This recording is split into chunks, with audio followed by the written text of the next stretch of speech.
The first time I saw her, I was dangling upside down in a net made of translucent energy strands, somewhere in the upper atmosphere of a rogue planetoid. My name is Caleb Voss, Space Salvager, licensed with the Interstellar Guild, barely, and professional bad luck magnet. She emerged from a sleek, gleaming vessel that hovered like a predatory bird. The ramp extended with ceremonial slowness, and there she was. 7 feet tall, skin like liquid opal, hair flowing with strands of dark starlight. She wore a regal garment that shimmered between dimensions. An entourage of biomechanical guards followed, but she waved them off with a graceful flick of her elongated fingers. "I am Princess Alenia of the Dominion of Naraxis," she said. Her voice layered with harmonics that triggered faint hallucinations. "You have trespassed into sacred airspace, yet I sense something different in you." I groaned, trying to twist around in the net. "Lady, if this is a pickup line, I've had better." She tilted her head. "You jest. That is encouraging." And that was the beginning of something that would spiral far beyond broken ship parts and accidental trespassing. Something that would threaten to upend an entire empire and somehow involve me. Caleb Voss, accidental diplomat and reluctant object of royal affection. 3 days earlier, I had picked up a signal on a rarely used frequency. An old Terran distress beacon, dating back to the pre-warp colonization era. It was coming from a dead zone near the Yalorian Rift. Naturally, curiosity and the promise of scavenging rights got the better of me. I landed on the rogue planetoid and began the slow trudge through its jagged obsidian terrain. My ship, the Vagrant Mercy, remained in low orbit. The terrain made it clear, this place wasn't dead. It was forbidden. Every step I took sent tremors through the psychic fabric of the place. My neural comms flickered, and the shadows seemed to breathe. The beacon led me to a structure partially buried in ash and crystallized vines. Pulsed faintly. I barely had time to scan it before an invisible net enveloped me and yanked me skyward. Q. Princess Alenia. Once aboard her vessel, I was politely escorted to a chamber with walls that shifted based on emotional input. They pulsed red when I cursed. Interesting tech. She entered again, alone this time. "You are different. Unafraid. You do not kneel."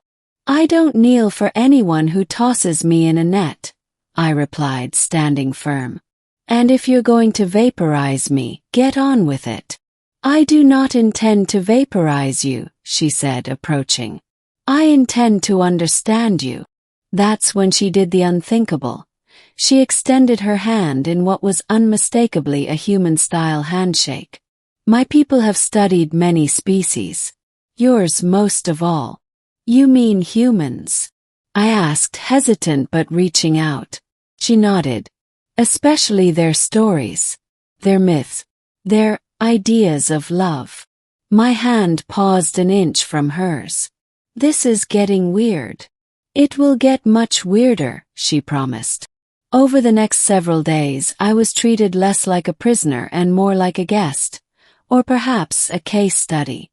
Alenia would appear at random, peppering me with questions about human culture, relationships, art, and the nature of romantic affection. "Why do humans say they fall in love?"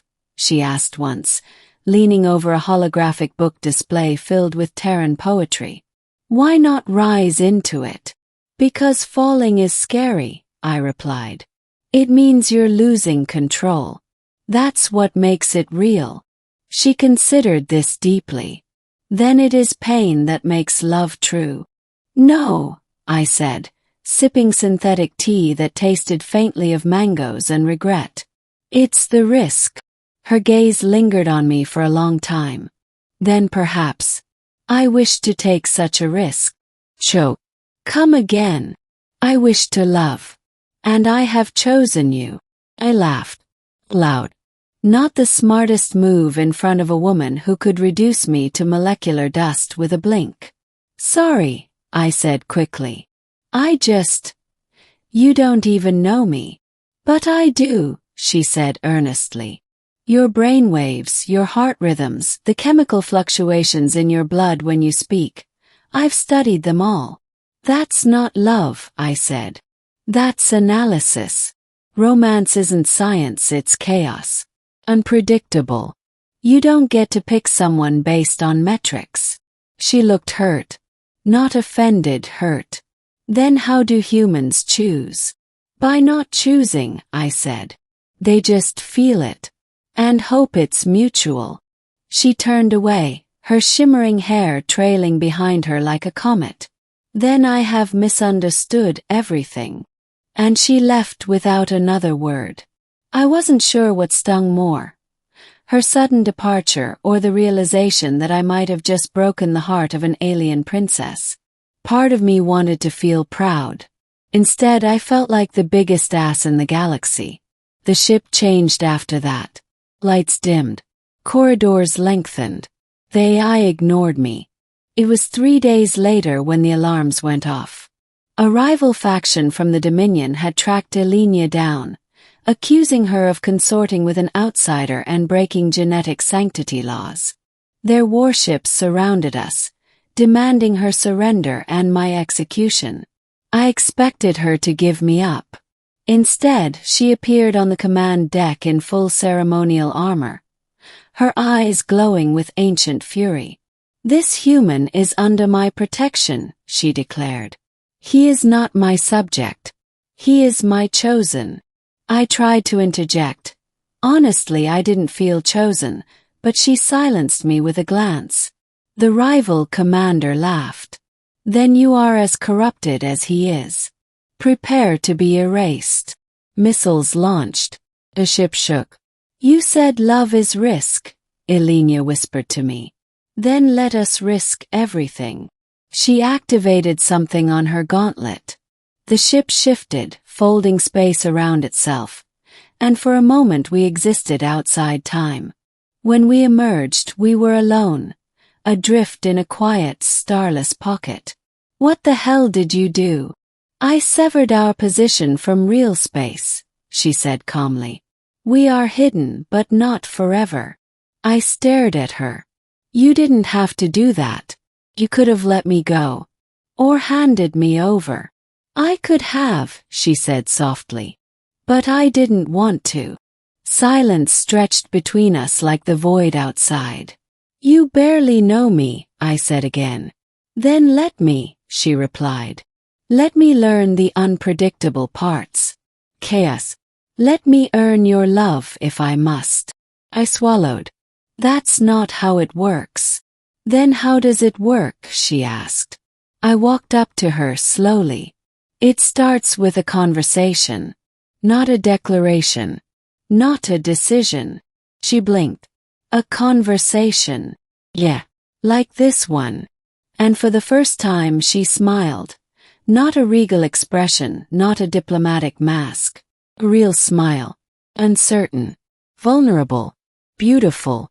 We drifted in that pocket universe for what felt like weeks, sharing stories, teaching each other languages, building bridges between two impossibly different worlds. She told me about Naraxian court politics, about her rebellion against tradition. I told her about growing up on Mars in a gravity-poor shanty town, scrounging for parts and dreaming of the stars. It was slow, messy, real. When the Dominion eventually found us, they arrived not with weapons, but with emissaries. Turns out, Ilenia's defiance had sparked a movement among younger nobles. Call for change, for evolution, for connection beyond genetics and law. The Dominion stood at the brink of civil reform, and somehow we were the spark. They offered Ilenia a choice: return as ambassador to a new, evolving government, or remain in exile with me.